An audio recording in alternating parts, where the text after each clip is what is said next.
as chefs and service people, that is always a very fun thing to do. So we really appreciate you guys coming out because it's y'all that allow us to be able to do this. So thank you. On behalf of myself, Herringbone Hospitality, and the entire Carrozza staff, my sous chef, Kyle Shoup, and your wait staff, Jamie and Destiny, we really do appreciate you guys being here.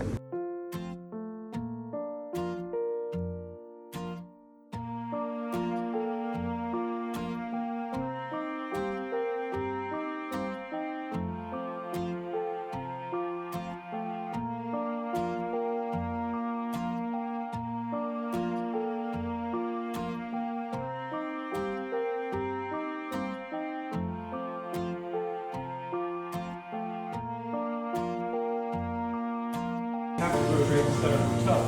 Yeah, so it is tough rate, which is why it was planted so heavily in Virginia. In the early 1990s, a man named Dennis Horton planted the candies. It's what it gives me, and I love this wine. With Thai food, I really like it. It's amazing. And the wines to go with it. All of them match made in heaven. I agree. I know you guys are perfect for each other. I know.